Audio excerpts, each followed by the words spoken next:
हा सत्संग संत रामपालजी महाराजांचा असून मराठी भाषिक भक्त समाजास सहज समजावे म्हणून हिंदी भाषेतून मराठी भाषेत रूपांतरित करण्यात आलेला आहे.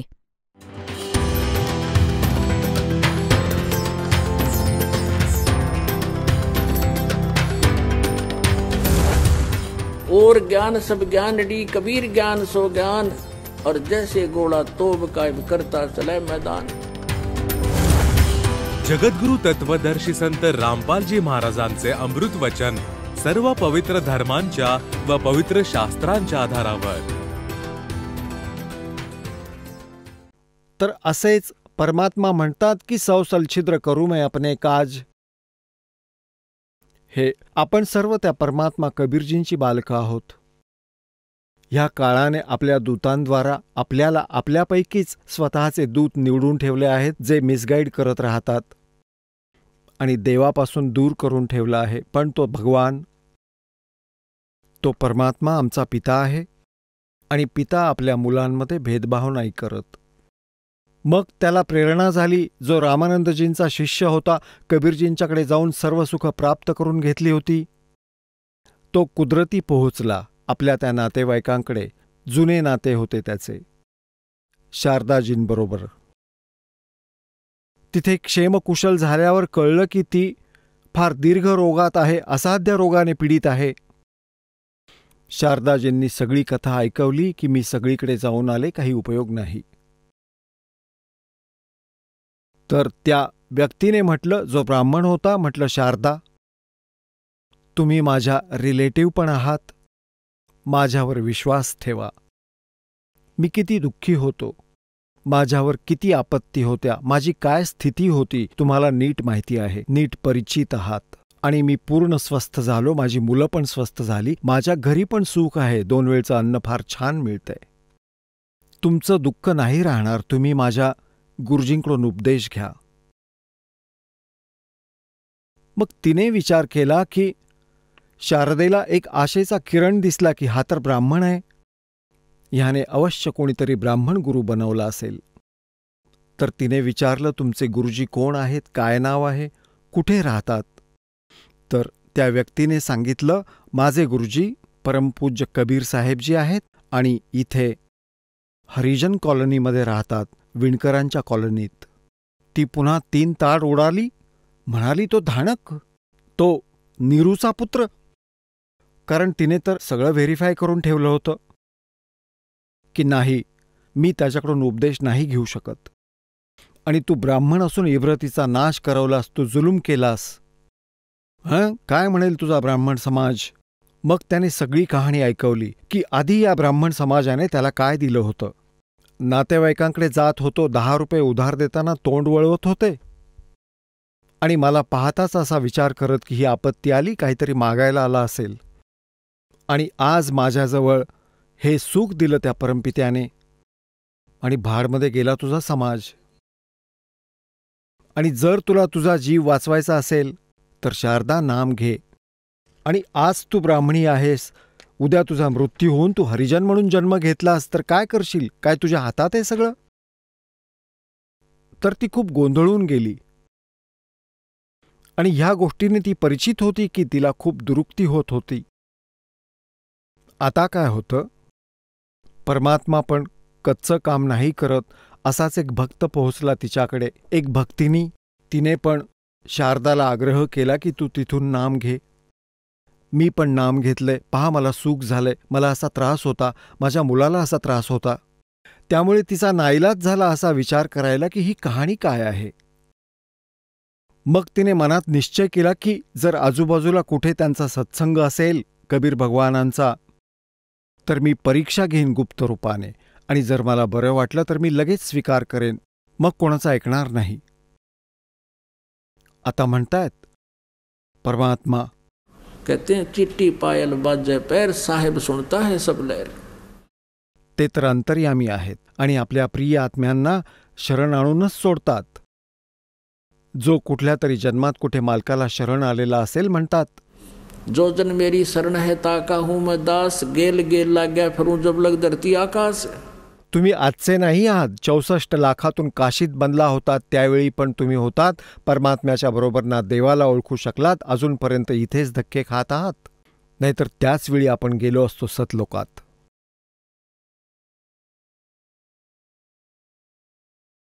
आता म्हणतात त्या मालकाने काय केलं, परमेश्वराने आसपास कुठेतरी सत्संग ठेवला, कोणा गरीबाच्या घरी.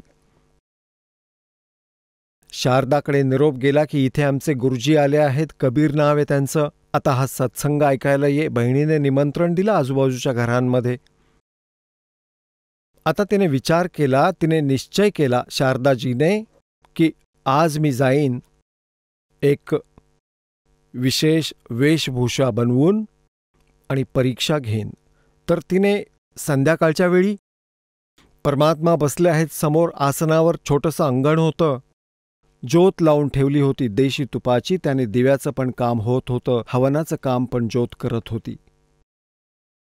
आता शारदाने काय केलं, वरून घुंगट ओढला, कपडा जो आहे ना, घुंगट ओढून आणि गेली की मला आशीर्वादाने आराम मिळाला तर गुरु बनवीन, नाहीतर मुळीच नाही बनवणार. आता आपण इतके कर्महीन आहोत पहा. आता काय झालं की भक्तगण येत आहेत, परमात्म्यांना प्रणाम करत आहेत, आशीर्वाद घेऊन आपापलं स्थान ग्रहण करतायत. आता मिणमिणता प्रकाश होता, चेहऱ्यावर घुंगट घेऊन आली सर्वानंदची आई शारदाजी आणि येऊन असं डोकं टेकवलं. परमात्म्यांनी डोक्यावर हात ठेवला. डोक्यावर हात ठेवताच तिचा जो सर्व रोग होता तो छूमंतर झाला. आणि परमेश्वर म्हणाले की हे सर्वानंदची आई, आज विणकराकडे कशी आलीस तू?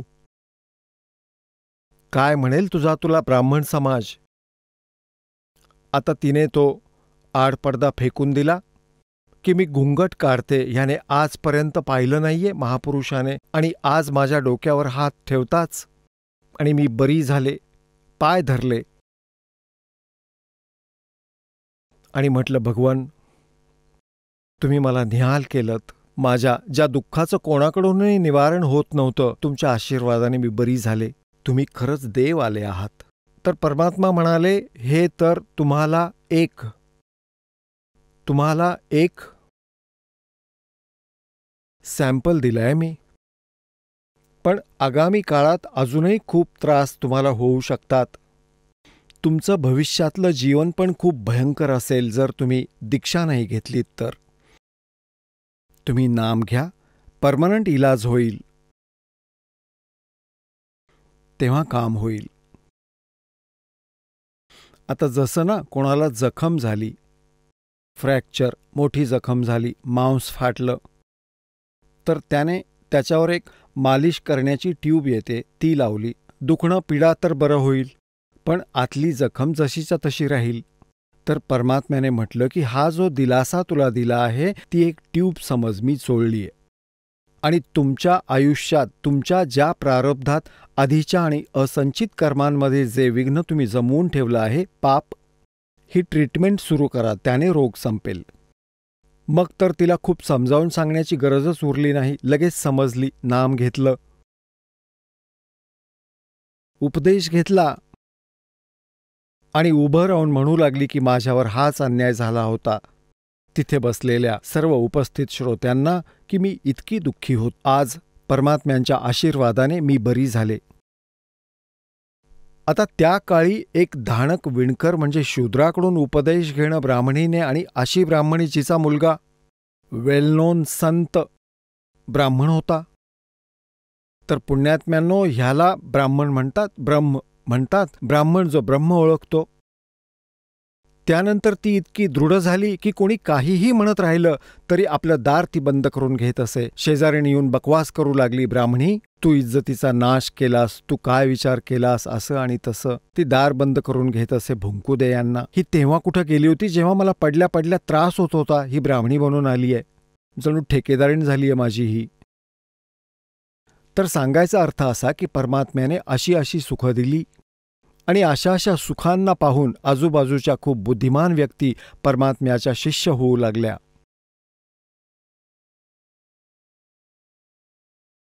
आता जशी तुम्हाला काल परवा कथा सांगितली होती परमेश्वर कबीरजी,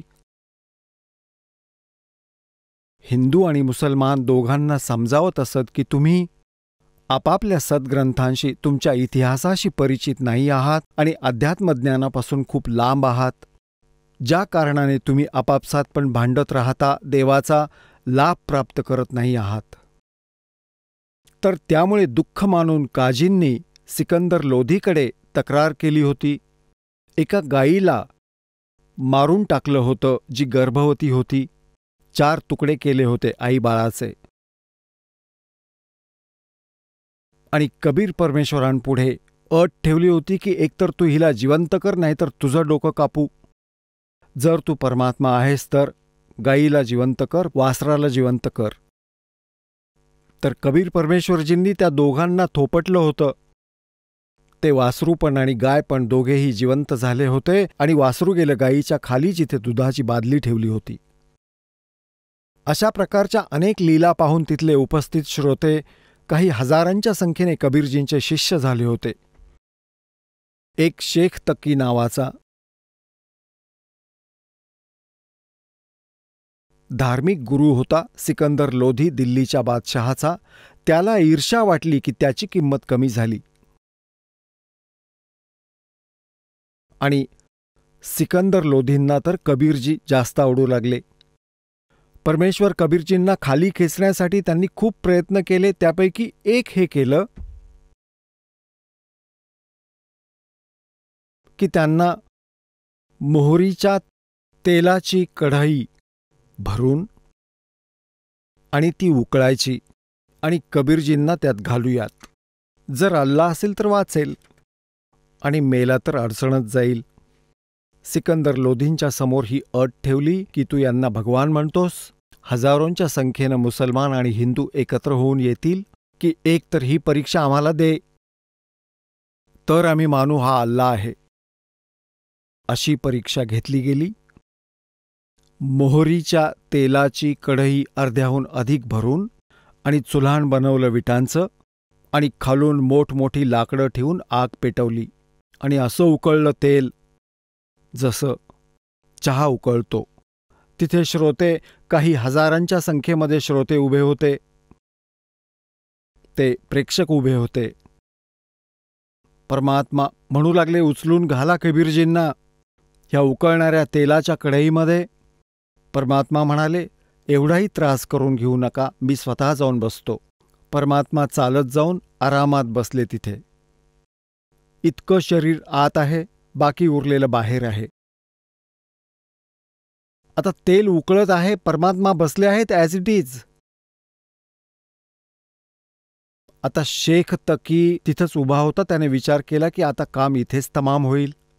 आता शेख तकी म्हणतो राजाला, सिकंदर तिथेच उभा होता, म्हणाला ह्याने मंत्र मारलाय तेल थंड करण्यासाठी, हे उकळताना दिसत नाहीये, थंड आहे थंड. सिकंदर लोधीने विचार केला की बोट बुडवून तपासून पाहू, थंड आहे की गरम. कबीर साहेब म्हणाले, राजा ह्याचं ऐकू नकोस, याचं काही फॅरेनहाईटचं मोजमाप नाहीये की किती गरम आहे, आणि यात जर बोट बुडवलंस ना तर बोट शिल्लक नाही राहणार तुझं. राजाला ही गोष्ट पटली नाही. गुरुजी बसलेत, तुझं बोट बुडाल्याने काय वीज पडणार आहे. असं करत करत हळूहळू बोट बुडवलं. बोट बुडवलं, जितकं बोट बुडवलं होतं तितकं तुटलं. इतकं तेज, इतकं गरम होतं.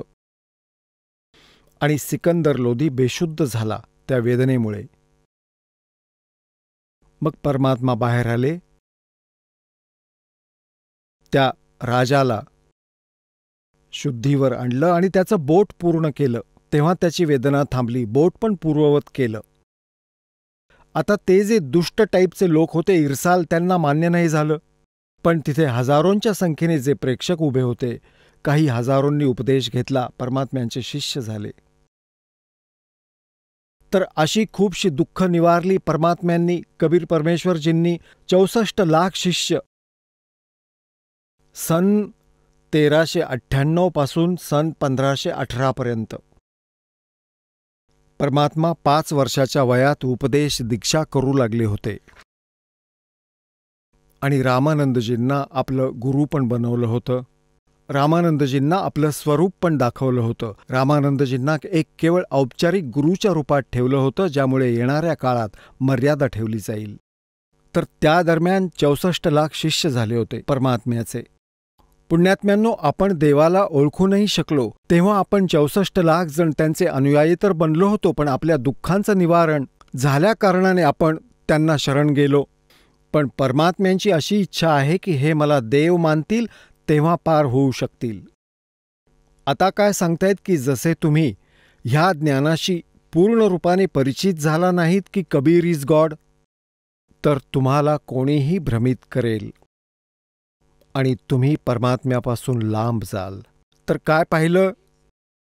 एकेकाळी काय झालं की एक गणिका, एक वेश्या होती प्रसिद्ध काशीतली. त्या मुलीने एके दिवशी देवाचा सत्संग ऐकला. आपल्याच घरी बसल्या बसल्या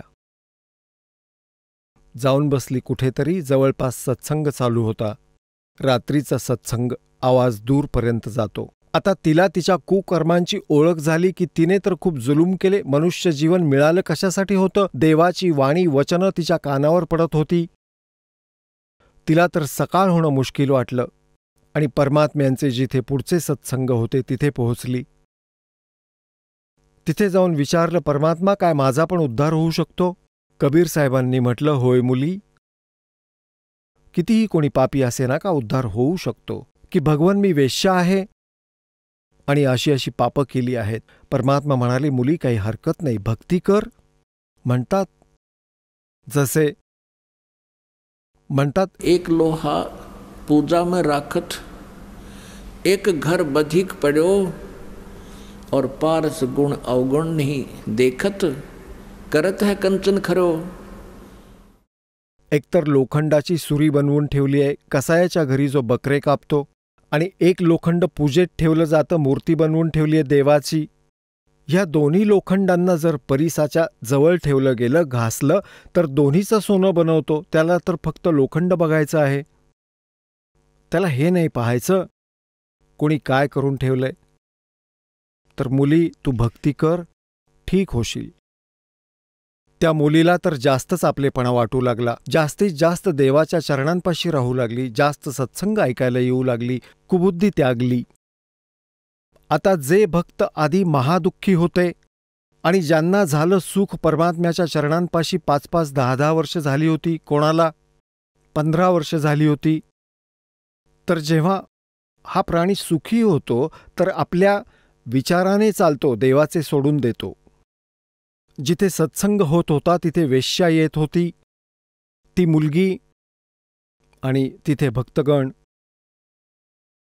लागले आपापसात कुजबूज करायला, भाई हे तर चांगलं नाही झालं, बदनाम होऊन जाऊ, गुरुजी पण बदनाम होतील. अशी नकली मुलगी इथे येऊ लागली, चुकीचं झालं भाई, काय म्हणेल जग. आणि त्या मुलीला पण धमक्या देऊ लागले की इथे येत जाऊ नकोस, तू बेइज्जती करवशील, असं आणि तसं. तर ती कशी जाईल? तिला तर ठाऊक झालं होतं की माझं जीवन आता परमात्म्याच्या चरणांव्यतिरिक्त कुठेच नाहीये सुरक्षित, आणि माझे तर कर्म बिघडलेत. परमेश्वर कबीरजींना म्हणाली, भगवन, आता मी कुठे जाऊ? रडू लागली खूप. म्हणाले, मुली, काय झालं? की भक्त मला इथे यायला मनाई करतायत, म्हणतायत तू बदनाम बाई आहेस, गुरुजींना बदनाम करशील, असं करशील. तर परमात्म्यांनी सत्संगाच्या माध्यमातून खूप प्रकारे समजावण्याचा प्रयत्न केला की भाई, कोष्टी होवे संत बंदगी कीजिए, हो वैसा के विश्वास चरण चित दीजिए. जर कोणा भक्ताला कोड पण आले असतील किंवा कुठला महात्रास असेल, त्याचा द्वेष करू नका, कारण तो भक्त आहे.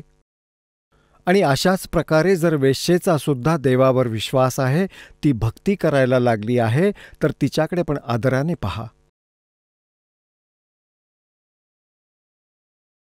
तिचा द्वेष करू नका. खूपशी उदाहरणं पण दिली, परंतु आपण धीट बनतो, आपल्या बुद्धीला वरच ठेवतो. आणि हेच कारण होतं की आपण सुखी झाल्यामुळे परमात्म्याचे शिष्य बनलो, आम्ही त्या देवाला ओळखलं नाही. मग परमात्म्याला समजले की हे बघून घेतो, ही 64 लाखांची टोळी एकत्र झाली, यांचा माझ्यावर विश्वास तरी आहे का? अशीच एक झुंडच्या झुंड एकत्र आलीये. काय हे मला देव तरी मानतायत का? की केवळ आपल्या सुखप्राप्तीसाठी माझ्याबरोबर फिरत आहेत? आणि जोपर्यंत म्हणतात गुरु मानुस कर जानते ते नर कहिए अंधे, ओवे दुखी संसार में आगे यम के फंदे। आता ते परमात्मा काय करतात, त्या मुलीच्या घरी जातात की आता घे मुली, इथे तर तुला कोणी मनाई नाही करणार, आणि बसतात तिथे अंगणात. 4 पायीवर बसतात, मुलगी जमिनीवर बसते, तिच्या दोन्ही गुडघ्यांवर पाय ठेवतात परमात्मा, आणि गेट समोरचं उघडं ठेवतात जे गल्लीतलं होतं, आणि ती मुलगी पाय चेपतीये, परमात्मा बाजेवर बसलेत. आता तिथल्या आसपासच्या व्यक्ती जाऊन चेल्यांना सांगू लागल्या, पहा तुमचे गुरु वेश्येच्या घरी बसलेत, पहा कशा स्थितीत. आता चेले हे सगळं पाहून पाहून लागले जास्तच खुसफुस करायला की भाई चुकीचं झालं, काय झालं, कसं झालं. मग परमात्मा कबीरजींनी विचार केला की एक सुर सुर सुर केला, सुसरी काय देऊ. त्यांनी एक हत्ती भाड्याने घेतला, आणि त्यांचा एक साथी होता, त्यांचा शिष्य रविदासजी. ते जास्त करून एकत्रच राहत असत. रविदासजींचा परमात्म्यांवर जास्त विश्वास होता. एक हत्ती घेतला भाड्याने, आणि त्या मुलीला म्हणाले की मुली तू माझ्याबरोबर पूर्ण शृंगार करून आणि उद्या माझ्याबरोबर ये, माझ्याबरोबर चल तू. ती मुलगी म्हणू लागली, पिताजी जशी तुमची आज्ञा, हा मी तुमचीच मुलगी आहे, तुमचंच शरीर आहे. रविदासजींना सांगितलं की तू माझा ड्रायव्हर बन आणि चला उद्या फेरफटका मारूयात. एका बाटलीत गंगाजल भरलं सफेद, आणि हत्तीवर मध्ये तर बसले कबीरजी, पाठीमागे बसवलं मुलीला, वेश्या जी सुप्रसिद्ध होती, सगळे ओळखत होते लोक काशीचे, आणि पुढे रविदासजी ड्रायव्हर झाले हत्तीचे. आणि मुलीच्या असा खांद्यावर हात ठेवून आणि ते गंगाजल पिऊ लागले जसे दारू पितात, आणि असे झिंगू लागले परमात्मा. आणि हत्ती सैर करतोय, मुख्य बाजारातून गेले. आता जे कोणी पाहतंय, हे कोण आहेत रे, जुलूम झाला सर्वांदेखत वेश्यावरती. कोण हा काशीमध्ये, हा कबीर आहे, धाणक विणकर. आणि ते जे चेले होते ते बाजारात पण खूप होते, त्यांना बोलावलं, आणि दुसरे दुकानदार म्हणाले की पहा तुमच्या गुरुजींचं कर्तृत्व. आता ते बघतोय चेला आणि म्हणतोय की मी तर एकच दिवस गेलो होतो फक्त, मी नेहमी नेहमी जात नाही. दुसऱ्याला बोलवून आणलं, तो म्हणाला मला तर रघुबीर घेऊन गेला होता एके दिवशी, मी तर कधीच जात नाही, सोडून दिले मी. असं म्हणतात ते सगळेच्या सगळे 64 लाख परमात्म्यांपासून दूर झाले.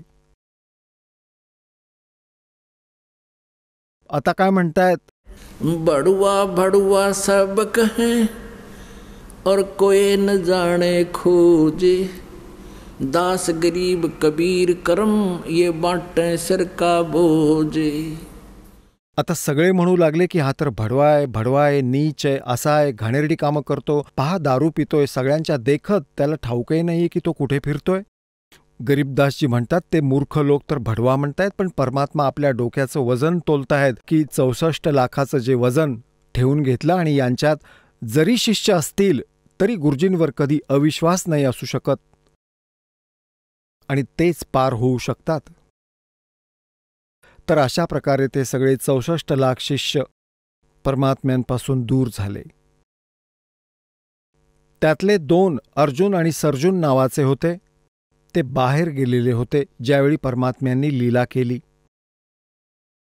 ते परत आले. शिष्यांनी सांगितलं की गुरुजींनी तर सारं काम बिघडवलं, भाई गुरुजी तर दारू पिऊ लागलेत आणि असं असं सगळी कहाणी सांगितली. तर ते म्हणू लागले तुमची जीभ जडेल असं नका बोलू, आम्ही ओळखतो त्यांना, तुम्हाला समजलं नाहीये. आता 1, 2, 20, 30, 50, 100, 1000, लाख माणसं एकच गोष्ट सांगतायत, म्हणतायत खरंच आहे, आम्ही डोळ्यांनी पाहिलंय. तर ते पण डगमगले, म्हणू लागले तू पाहून घे, आज संध्याकाळी त्या वेश्येच्या घरी बसलेले आढळतील. ते दोघे संध्याकाळी गेले तर परमात्मा त्यांच्या मनातली शंका दूर करण्यासाठी त्याच पोझिशनमध्ये तिथे बसले होते, मुलगी समोर बसलीये. तर अर्जुन सर्जुन पण असं म्हणू लागले की गुरुजी इथे नका बसत जाऊ तुम्ही, हे तर एका बदनाम बाईचं घर आहे. तेव्हा परमात्मा म्हणाले, अर्जुन सर्जुन, तुम्ही माझे शिष्य नाही आहात, गुरु बनलात, मला सल्ला देऊ लागलात, पळून जा इथून. सतगुर यहाँ ना बैठियो ये द्वारा है नीच, अर्जुन सर्जुन ठाहरे सतगुर की प्रतीत, ऊंच नीच में हम रहें ये हाड चाम की दे, अर्जुन सर्जुन समझियो तुम करियो सबद सने. अरे भोळ्या माणसा, आम्ही तर सर्व ठिकाणी व्यापून आहोत. आम्हाला माहिती आहे हे काय सोंग आहे, आम्हीच बनवलेलं हाड आणि मांस आहे. तुम्ही तुमची भक्ती करा, नाम घेऊन ठेवले, कल्याण करून घ्या, चूप राहा. मग त्यांच्या गोष्ट लक्षात आली की तुम्ही तर चुकीचं केलंय. मग चरण पकडले, प्रभू आम्हाला क्षमा करा. परमात्मा म्हणाले, मुला आता तुमच्या आत ती गोष्ट नाही राहू शकत जी आधी होती. तुमच्या दोष आलेले आहेत आणि हा दोष नाही यायला पाहिजे. आता तुम्ही दुसऱ्यांदा माझ्याकडून उपदेश पण घेतलात तरी तुम्ही पार नाही होऊ शकत. तर ह्या गोष्टीमुळे ते फार दुःखी झाले. हे भगवान, परत माहिती नाही कधी मनुष्य जीवन मिळेल. वाईट प्रकारे रडू लागले, धडका देऊ लागले मालकाच्या चरणांवर, जमिनीवर, की आमचं काय होईल, पुन्हा न जाणो कधी जन्म होईल, कधी तुमच्यासारखे महापुरुष भेटतील. तेव्हा परमात्मा म्हणाले, जर खरंच दुःखी झाला असाल, खऱ्या आत्म्याने माफी मागू लागले. तर म्हणू लागले, भाई ह्याच जन्मात तुमचं कल्याण करून देईन, परंतु मी पुन्हा कधीतरी परत येईन दुसऱ्यांदा, आणि मग मी माझ्या कोणा हंसाला उपदेश देऊन जाईन, त्याच्याकडून तुम्ही नाम घ्या, तेव्हा कल्याण होईल. तर गरीबदास साहेबजींना भेटले परमात्मा.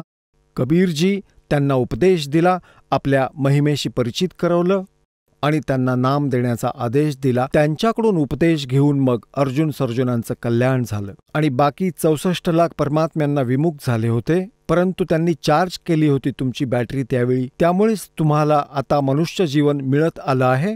आज पुन्हा तुम्हाला शोधत आहेत आणि तुम्ही परमात्म्याला ओळखत आहात. तुमचं आता कल्याण होईल. आता त्या फाऊल पॉइंटला ज्या आधी आपण चुका केल्या आहेत, आता लक्षात ठेवा.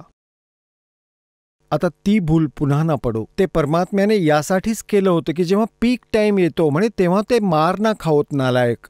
तर आता तो आलाय भाई सुप्रीम टाईम भगवानाच्या भक्तीचा. तर त्यात परमात्म्याला समजून घ्या, ओळखा आणि कल्याण करून घ्या. बोलो सतगुरुदेव.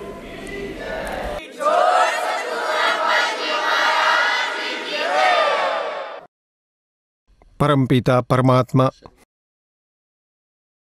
सर्व शक्तिमान, सर्व उत्पादक प्रभू, कबीर साहेबजी, कबीर परमेश्वरजी, हेच आमचे इष्ट देव आहेत, आमचे जनक आहेत, हेच आमचे सर्वस्व आहेत. आजचा जो शुभ सत्संग सुरू होत आहे तो कशाकरिता आहे ही माहिती आपल्याला देतो. ह्या शुभ सत्संगाचा प्रारंभ परम परमेश्वराच्या ह्या पृथ्वीवर प्रकट होण्याच्या उद्देशानं करत आहोत. ही आगामी ज्येष्ठ महिन्यातील पौर्णिमा आहे. तो शुभ दिवस आहे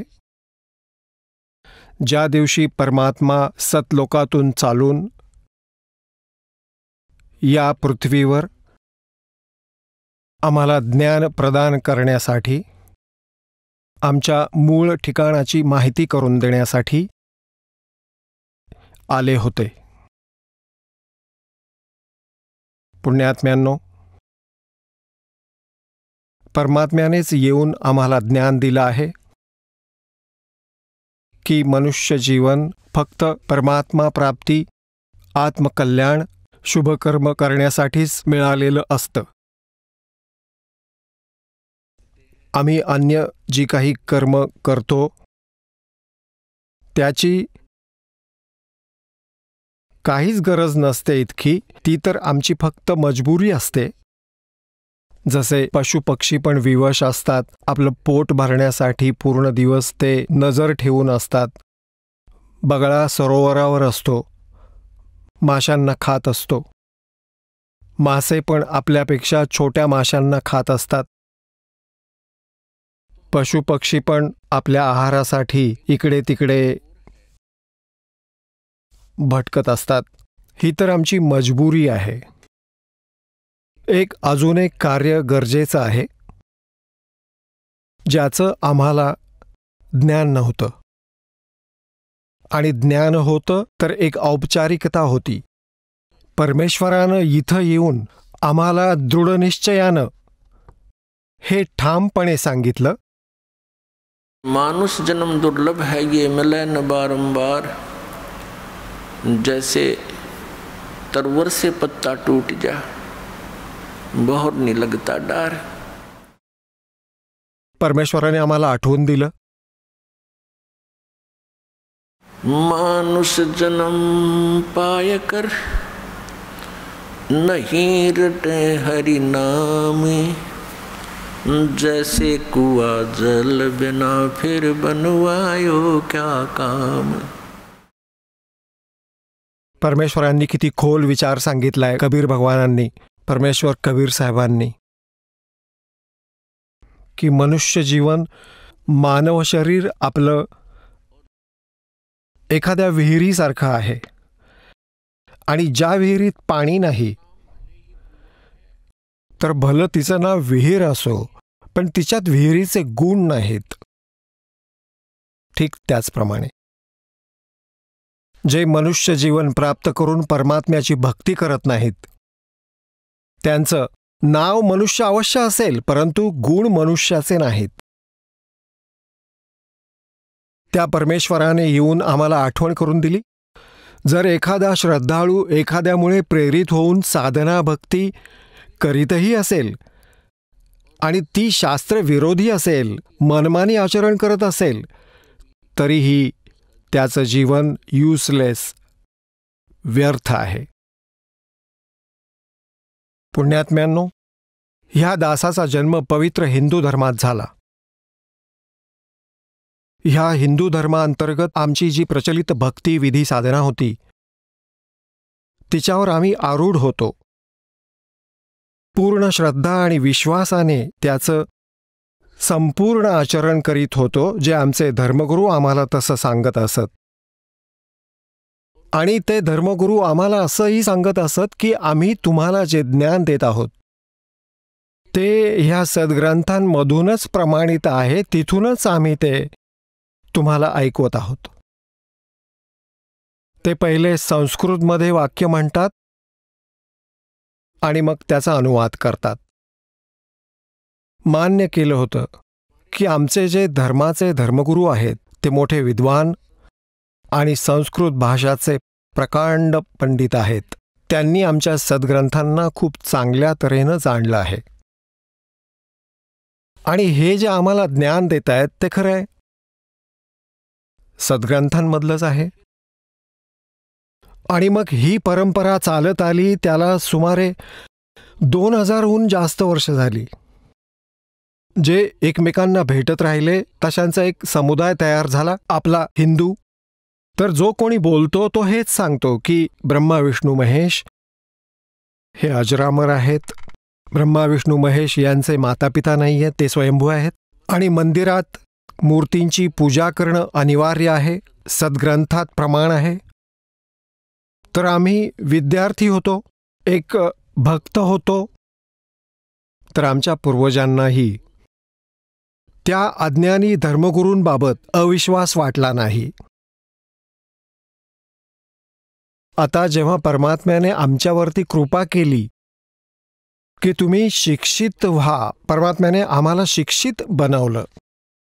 नाहीतर चौथं युग आलं तरी शिक्षण आम जनतेमध्ये नव्हतं. केवळ एका ब्राह्मण वर्गाला ह्या शिक्षणाचा अधिकार होता. केवळ संस्कृत भाषा आमच्या भारतवर्षामध्ये होती. काही काळानंतर ही अरबी भाषा, उर्दू भाषा यांनी पण प्रवेश केला वेळ आल्यावर. परंतु पवित्र हिंदू धर्मामध्ये जी भाषा म्हणजे विद्या मानली जात होती, ती संस्कृत भाषा मानली जात होती. तर संस्कृत शिकण्याचा फक्त ब्राह्मण वर्गालाच अधिकार होता, अन्य कोणी शिकू शकत नव्हतं, तसा प्रतिबंध होता. तर ज्या कारणाने आम्ही असा विचार केला की यांनी या सद्ग्रंथांना खूप चांगल्या तऱ्हेनं समजलेलं आहे. जे यांनी ज्ञान दिलं ते आमच्यासाठी मोक्षाचं ते कारण आहे, मोक्षदायक. आता आमच्यावरती कृपा केली, परमेश्वराने शिक्षित केलं, आणि हे शिक्षण आमच्यासाठी हानिकारकही आहे, संपूर्ण विश्वासाठी. आणि आमच्यासाठी एक विशेष परोपकार पण केला या शिक्षणानं. हे वरदान पण ठरलंय आता आमच्यासाठी की आम्ही सद्ग्रंथांचा परिचय करून घेऊन परमेश्वराला ओळखूया स्वतःच्या डोळ्यांनी पाहून. हे शिक्षण आमच्यासाठी अभिशाप ठरत आहे. अभिशाप का बनले? कारण आम्ही अणुबॉम्ब बनवले आहेत. जरासं काही उलटसुलट झालं की लगेच एक परमाणु बॉम्ब सोडून द्यायचा की लाखो लोकांचं आयुष्य संपून जातं. त्या क्षेत्रामध्ये वर्षानुवर्ष काहीच येत नाही. हे या शिक्षणाचं देणं आहे. दुसरं, आम्हाला चतुर बनवलं. एवढे कावळ्यांसारखे झालो आपण. बहीण भावापासून दूर, भावा भावाचा झगडा. आणि आता आम्ही लबाडही बनलो. बनायचं होतं दास. आपले पूर्वज पहा, किती शांतताप्रिय राहत असत. 2 रोटी भगवान देत होता. झोपडीत राहत होतो. कच्ची पक्की घरं बनवून शांतपणे राहत होतो. आणि याआधी आत्तापर्यंत ह्या दासाने तर खूप अनुभवलं आहे, कारण 61वं वर्ष चालू आहे. याआधी पण कितीतरी बुजुर्ग पाहिले.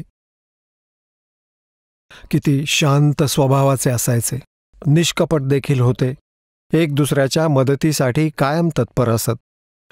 असा दुराचार, व्यभिचार नव्हता ज्याने आजकाल आग लावली आहे सगळ्या मानव समाजात. तर हा शिक्षणाचा अभिशाप आहे आमच्यावर. परंतु हे आता वरदान बनेल. परमात्म्याने ते देणं अनिवार्य समजलं, म्हणून आता हे प्रदान केले. नाहीतर आधी 4 युग झालीच, आमचं काम सुरूच होतं. ठीक आहे, टाइमपासच करायचा होता. ह्या संसारात पहा, गुरुजन असतात. गुरुचा अर्थ असा असतो की तो आपल्या सिलॅबसला समजावून घेऊन आपल्या विद्यार्थ्यांना योग्य मार्गदर्शन करेल. हे सर्व काही गुरूंचं काम असतं. तर आमचे धर्मगुरू हे नकली होते. ते अज्ञानी होते कलियुगातील. त्यांना आमचे धर्मग्रंथ समजले नाहीत. आपल्या सिलॅबसशी ते परिचित नव्हते, ज्या कारणाने आमच्यात विभाजन होत गेलं. कोणी हिंदू बनलं, कोणी मुसलमान बनलं, कोणी शीख बनलं, तर कोणी ईसाई बनलं. आणि यानंतर आता पहा, कलियुगाच्या या थोड्याशाच वेळात 100-150 वर्षांच्या आतच कितीतरी पंथ बनवले गेले. त्यांचं कुठे नामोनिशाण नव्हतं. तर या काल भगवानाने या नकली गुरूंच्या कारणानं, जे ना वेद समजत होते, ना पुराणांशी परिचित, ना गीतेशी परिचित, यांनी लोकवेद ऐकून आम्हाला इतक्या कर्मकांडात फसवलं. सामान्य व्यक्तीसुद्धा चिंतित झाला, दुःखी झाला ही कर्मकांड करता करता. तर पुण्यात्म्यांनो, ह्या समस्येचं समाधान करण्यासाठी स्वतः परमेश्वर आले. हे परमात्मा 4ही युगात येतात. हे आमचे पिता आहेत, हे आमचे हमदर्द आहेत, हे आमचे मूळ मालक. आम्ही यांची संतान आहोत. आपल्या संतानाची चिंता माता पित्यालाच असू शकते. दुसरे नेक आत्मा आहेत, जे थोडा वेळ सहानुभूती दाखवतात, पण कायमचे त्यांच्यासोबत राहू शकत नाहीत. तर अशा प्रकारे त्या परमेश्वराला आमच्यावर दया आली की माझी मुलं खूप दुःखी झाली आहेत. त्यांनी चूक तर केली होती, मोठी भयंकर. तरीही म्हणतात, माता पिता मुलांचे शेकडो अवगुणांना सुद्धा माफ करायला तयार असतात, जर ते सुधारणार असतील तर हाच विचार करून परमात्मा येतात की कदाचित यांची बुद्धी ठिकाणावर आली असेल आणि हे मानतील माझं म्हणणं आणि येतील ते सतलोकात, जिथे यांना काही कष्ट नाहीत, दुःख नाही, कोणताही जन्म आणि मृत्यू नाही. आता पुण्यात्म्यांनो, ह्या काल भगवानाने अशी कमाल केली. हे नकली पंथ चालवले, सतलोकाचा महिमा गाणारे आणि भक्ती सांगणारे. यांना सतलोकाबाबत माहीत नाही, त्यांना त्या परमात्म्याच्या भक्तिविधीचं ज्ञान नाही आणि करोडो व्यक्तींना त्यांची दिशाभूल करून देऊन शांत बसवलं, निश्चिंत बसवलं. कारण एक परंपरा पडत गेली. 100 वर्ष, 150 वर्ष, जे 50-60 वर्षात काही पंथ पडले, तर त्यांची मुलं तर आपल्या आईवडिलांसोबत लहानपणापासून जात असत, येत असत. जसं त्यांनी ज्ञान दिलं ते त्यांनी ग्रहण केलं, नो ऑब्जेक्शन. जसं की आम्ही हिंदू धर्मात जन्म घेतल्यामुळे आम्ही आमच्या परंपरागत पूजाविधीसाठी आमच्या आईवडिलांसोबत जिथे जिथे मंदिरात जातो, तीर्थक्षेत्री जातो, आम्ही त्यालाच सर्वश्रेष्ठ मानलं, त्यातच संतुष्ट राहिलो. तर हे इतकं जटिल, एवढी जटिल समस्या करून टाकली या अज्ञानी ऋषींनी, महर्षींनी, गुरूंनी, मंडलेश्वरांनी आणि या आचार्यांनी, की आम्हाला हे समजेन असं झालं की कोण बरोबर आहे, कोण चूक आहे. सगळे आपली आपली डफळी वाजवत आहेत. कोणी म्हणतायत ह्या 5 नावांनी मोक्ष आहे, कोणी म्हणतायत हरे राम हरे कृष्णने मोक्ष आहे, कोणी म्हणतायत 3 नावं आहेत, कोणी 5 नावं सांगतात, ओमकार, निरंकार, ज्योत, निरंजन आणि हे सतनाम आदी. कोणी अकाल मूर्त शब्द स्वरूपी राम, सत्पुरुष हे मंत्र दिलेत, मुलांची खेळणी, त्याला काही प्रमाण नाही. कोणा संतांच्या इतिहासात नाहीत ज्यांनी ईश्वर प्राप्त केला, ना कुठल्या ग्रंथात, ना संतमताच्या इतिहासात, ना संतमता परमेश्वर कबीर साहेबांपासून चाललं. आणि हे सर्व संत मानतात, पंथ मानतात की कबीर साहेबांच्या आधी कुठलं संतमत नव्हतं. ते 600 वर्षांपूर्वीचं संतमत आणि हे 100 वर्ष चालत आलेलं आपलं मनमत, मनमुखी साधना करतायत हे लोक. तर या सगळ्याचं निवारण करण्यासाठी परमेश्वराला स्वतःच यावं लागतं. आता इथं जेवढे गुरु आहेत, धर्मगुरू आहेत, आचार्य आहेत, शंकराचार्य आहेत किंवा कोणी मंडलेश्वर महंत आहेत, ही परमात्म्याची मुलं खूप चांगल्या मुलांपैकी आहेत, पुण्यात्म्यांपैकी आहेत. आणि हे धनी होते भक्तीचे आणि हे काल भगवानाकडे जाऊन फसले. ह्या काल भगवानाने त्यांना आपल्या ताब्यात घेतलं, त्यांची इतकी दिशाभूल केली, त्यांना प्रभू बनवलं, इतकं त्यांना मिसगाईड केलं, भ्रमित केलं, अज्ञान भरवलं आणि मग त्यांचं रिमोट आपल्या हातात ठेवतो. तर ह्या पुण्यात्म्यांनी करोडो जीवांना आपल्या सद्ग्रंथांना सोडून लोकवेद ऐकवले. आपणही पापाचे भागीदार झालात. देवाच्या मुलांना मिसगाईड करण्यात त्यांनी भार डोक्यावर घेतला. यांची अशी दुर्दशा होईल, पुढे जाऊन तुम्ही पाहणार आहात पुण्यात्म्यांनो, नाही समजू शकणार या अध्यात्मज्ञानाला. कारण दास ह्या मार्गाचा मास्टर आहे. चांगल्या रीतीने ह्या सद्ग्रंथांना समजलं आहे, परमात्म्याने ज्ञान दिलं आहे. दिव्य दृष्टी म्हणजे दासाचा ज्ञानयोग उघडलाय. पुढे जाऊन हे सगळे नकली गुरु, मंडलेश्वर, आचार्य, शंकराचार्य यांची इतकी दुर्दशा होईल की हे सगळे नरकात जातील. कारण परमात्म्याच्या विधानाला त्यागून आपलं मत चालवणं हे संविधान तोडून चालण्यासारखी बाब आहे. तर संविधानाचं उल्लंघन करणारा तो पापाचा भागीदार आणि दंडाचा अधिकारी आहे. पुण्यात्म्यांनो, परमेश्वरानं म्हटलंय की नौमन सूत उलझिया, ये ऋषि रहे झकमार, और सतगुरु ऐसा सुलझा दे, उलझे ना दूजी बार. परमात्म्यानं, कबीर परमेश्वर एक कपडा बनवत असत. सूत असायचं, एक धाग्याचं रीळ असायचं, ते इतकं मोठं असायचं तर त्या धाग्याचा इतका गुंता व्हायचा, अडकून जायचं, तर ते सोडवणं खूप कठीण होऊन जायचं.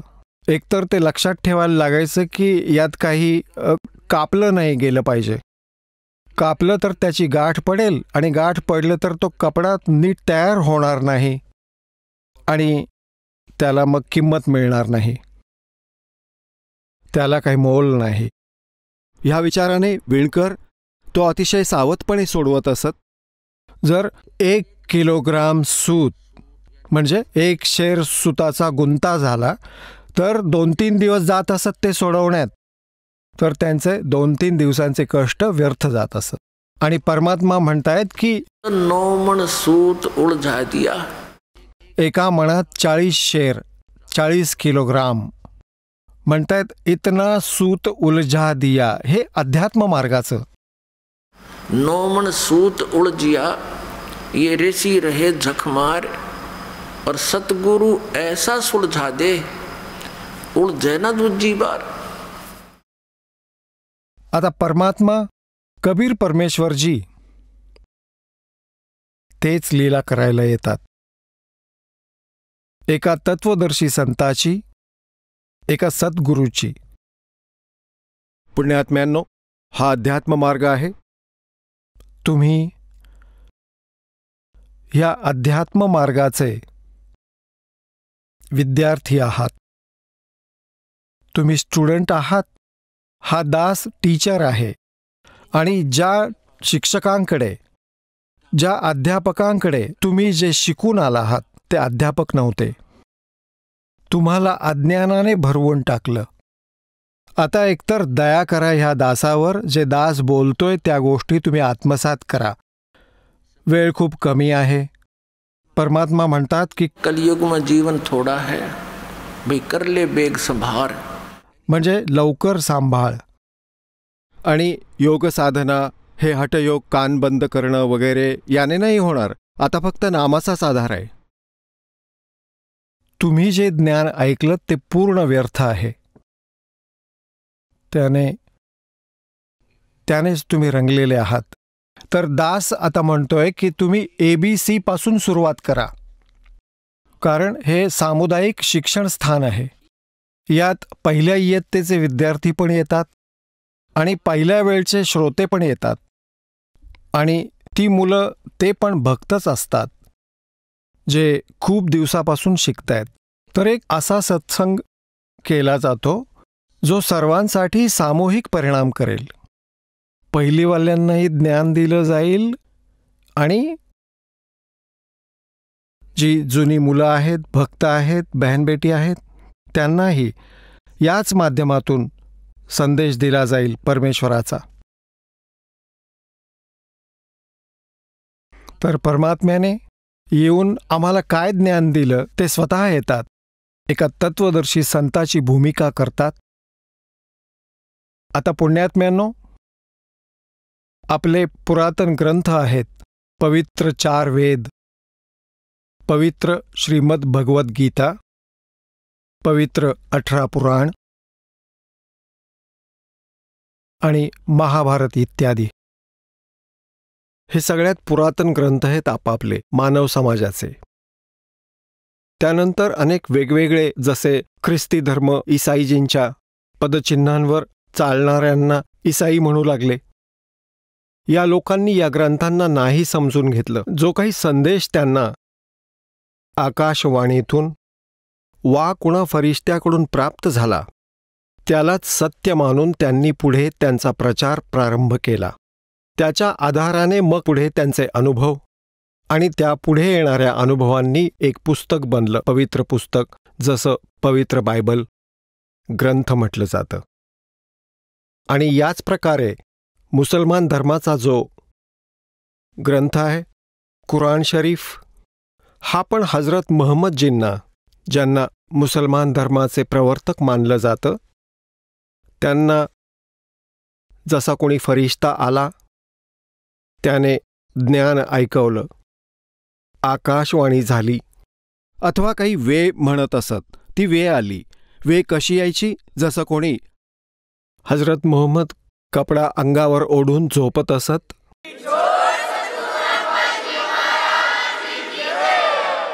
चला आता आपण त्या श्रद्धाळूंचे अनुभव जाणून घेऊया ज्यांनी जगद्गुरू तत्वदर्शी संत रामपालजी महाराज यांच्याकडून दीक्षा प्राप्त केलेली आहे, तसेच त्यांच्याद्वारे सांगितलेल्या भक्ती मार्गावर चालत आहेत.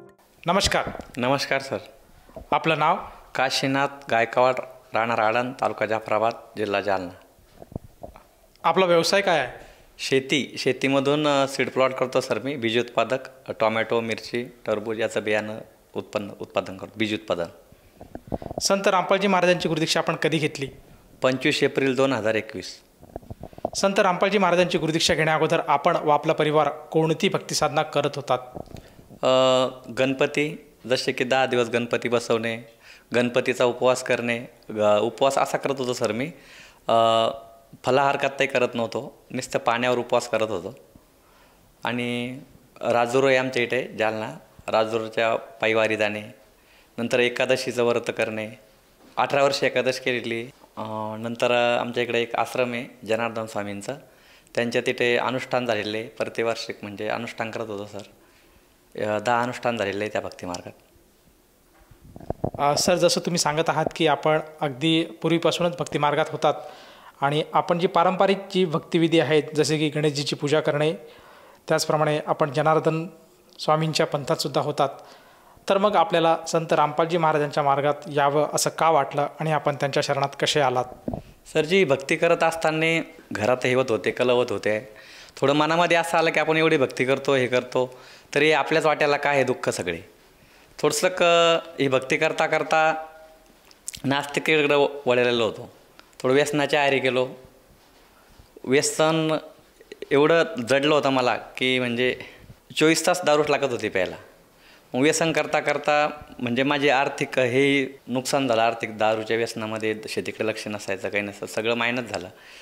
नंतर एक आमचे रिलेटिव्ह होते, त्यांना मी कंटिन्यू पैसे मागायचो दारू प्यायला, ते देत असत. नंतर त्यांनी मला पैसे दिले नाही. मी का देत नाही बा? ते म्हणजे मी संत रामपालजी महाराजांचा उपदेश घेतलेला आहे, मी दारू प्यायला पैसे देऊ शकत नाही आता, मी म्हणजे व्यसनाला सहयोग करत नाही. मग त्यांच्यासोबत चर्चा झाली आणि त्यांनी त्यांच्या चर्चेतून, त्या कोरोना काळ होता त्या टायमात, त्यांनी ऑनलाईन मला नामउपदेश झाला माझा संत रामपालजी महाराज यांच्या दयेने. सर, जसं तुम्ही सांगत आहात की अगोदरची जी काय आपण भक्तिविधी करत होतात त्यातून आपल्याला समाधान मिळत नव्हतं आणि त्याचप्रमाणे आपण व्यसनाधीन झाला होतात आणि कुठेतरी आपल्या मनामध्ये ही खंत होती की परमेश्वर कोण आहे आणि आपली काय आहे, आपली जी व्यसन हे कसं काय आपलं सुटेल, या भावनेतनं आपण संत रामपालजी महाराजांच्या मिशनमध्ये जोडलात. तर मला हे विचारायचं आहे की जेव्हा आपण संत रामपालजी महाराजांच्या शरणात आलात त्यानंतर आपल्याला आपल्या स्वतःमध्ये किंवा आपल्या परिवारामध्ये काय काय चेंजेस किंवा काय काय आपल्याला फायदे बघावयास मिळाले? संत रामपालजी महाराज यांच्या शरणात येण्या अगोदर दारू सोडायचं असं काही नाही. मला दारू सोडण्यासाठी घरच्यांनी डोंजेलासुद्धा नेलं. दारू सोडण्यासाठी एक तुशे म्हणून मुंबई इथे वाडा तालुक्यात कांतीलाल देशमुख, त्यांच्याकडे 50,000 रुपये फी होती दारू सोडण्याची, तिथेसुद्धा नेलं. नंतर इकडे बुलढाणामध्ये एक बिरसनपूर आहे, तिथेसुद्धा नेलं. नंतर पुणे ठिकाणी एक डोंजे म्हणून आहे, निळकंठेश्वर, तिथेसुद्धा नेलं. पण सगळे घरचे कदरलेले होते. दारू प्यायला जर गेलो आणि तिकडं जर पडलो आणि जर घरच्याला कोणा सांगितलं की तुमचा मुलगा इथे पडलेला आहे, तर वडील म्हणायचे काय अडचण नाही, माझ्याकडे गौऱ्या पण आहे आणि जळतण पण आहे, गेला संतर पेटून देऊ, काही अडचण नाही. पण ह्या गोष्टी करत असताना संत रामपालजी महाराज यांचा उपदेश घेतला मी. ते शास्त्रानुसार भक्ती सांगतात. जसं गीतेमध्ये ओम तत्सत इति निर्देश, ओम तत्सत म्हणजे जे मूल मंत्र आहे, संत रामपालजी महाराज आपल्याला ते मूल मंत्र देतात. त्या मंत्राच्या जापामध्ये एवढी शक्ती आहे, हे स्वतः या दासाला त्याचा अनुभव आलेला आहे की एवढ्या इलाज करूनही अगदी मरणाच्या दारात गेलेला माणूस जर समजा वापस येऊ शकतो, तर एवढी पावर फक्त ही संत रामपालजी महाराजजी यांनी दिलेल्या नाम जपात आहे. त्यांचा नाम उपदेश घेतल्याच्या बाद त्या भगतजींनी सांगितलं की बा तुमचं अंग हलतं आहे, तुम्हाला उभं राहता येत नाही, तुम्ही 5-5 तरी जाप करा, 10-10 तरी करा बसून, तुम्ही फक्त 108 वेळेस मंत्र जाप करा 24 तासात. मी त्यांच्या ऐकण्यानुसार ते केलं. संत रामपालजी महाराज यांनी दिलेल्या मंत्राचा जाप केल्याने दारूचं व्यसनही सुटलं. दारू पिणारा व्यक्ती जर आता जवळ आला तर त्याच्यासोबत म्हणजे बसण्याचं हे होत नाही, इच्छा. एवढे संत रामपालजी महाराजच्या शक्ती. सर, जसं तुम्ही आता सांगत आहात की आपण जो व्यसनाधीन झाला होता त्या व्यसनापासून मुक्त होण्यासाठी आपण नाना तऱ्हेचे प्रयत्न केले, बराचसा खर्च केला, त्यातून आपल्याला कुठलाही रिझल्ट मिळाला नाही. परंतु जेव्हा आपण संत रामपालजी महाराजांची गुरुदीक्षा घेतली त्यानंतर आपलं जे व्यसन आहे आपोआपच दूर झालं. हा मोठा लाभ आपल्याला व्यसनापासून मुक्ततेचा मिळालाच आहे.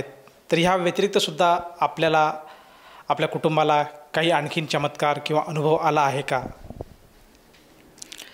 अनुभव असा सर, ज्यावेळेस मी दारू पित होतो त्यावेळेस माझ्या मुलींच्या शिक्षणासाठी मला म्हणजे एक 10 किलोमीटर अंतरासाठी 500 रुपये महिन्याचेसुद्धा जड झाले होते.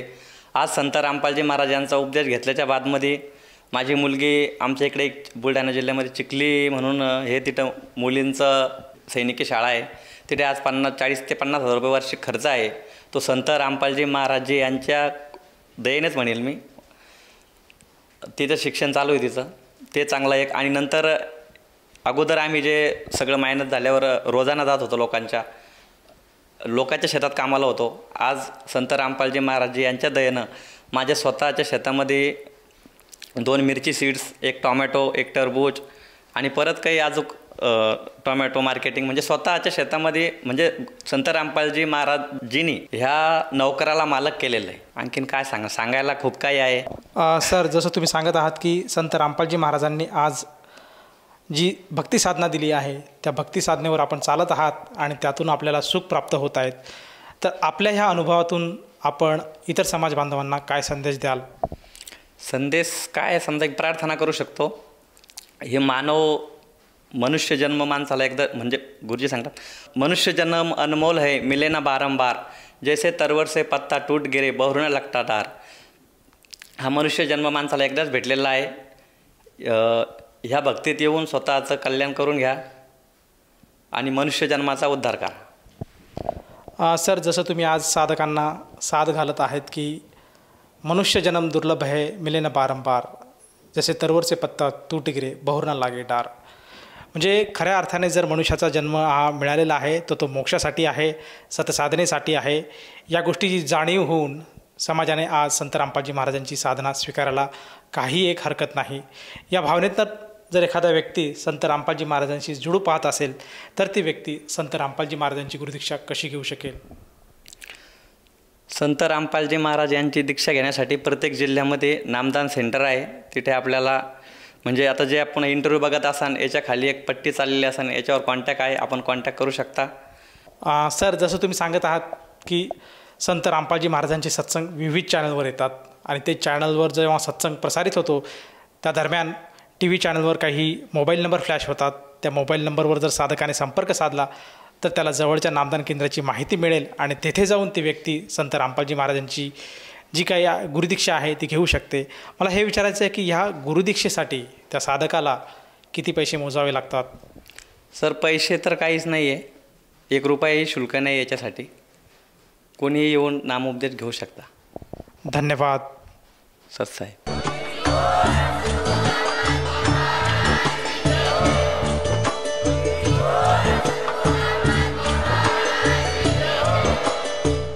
आपण ऐकत होता जगद्गुरु तत्वदर्शी संत रामपालजी महाराज यांचे मंगल प्रवचन, ज्यांच्या शुभ आशीर्वादाने संपूर्ण विश्वामध्ये 500 पेक्षा जास्त नामदीक्षा केंद्र आहेत, जिथे निशुल्क नामदीक्षा दिली जाते. निशुल्क नामदीक्षा प्राप्त करण्यासाठी आणि अधिक माहितीसाठी संपर्क करा 7030303951 7030303952. अद्वितीय आध्यात्मिक ज्ञान वाचण्यासाठी, पाहण्यासाठी आणि ऐकण्यासाठी संत रामपालजी महाराज ॲप अवश्य डाउनलोड करा किंवा आमची वेबसाईट www.jagadgururampalji.org वर विजिट करा. आम्हाला सोशल मीडियावर फॉलो करा. सर्व पवित्र धर्मांच्या पवित्र शास्त्रांवर आधारित प्रमाणित अनमोल पुस्तक ज्ञानगंगा किंवा जगण्याचा मार्ग यापैकी कोणतेही एक पुस्तक निशुल्क मागवण्यासाठी आपण आम्हाला आपले पूर्ण नाव, पूर्ण पत्ता, पिनकोड आणि फोन नंबरसह लिहून 7030303951 किंवा 7030303952 या नंबरवर SMS करू शकता किंवा 7030303950 या नंबरवर व्हॉट्सअप देखील करू शकता.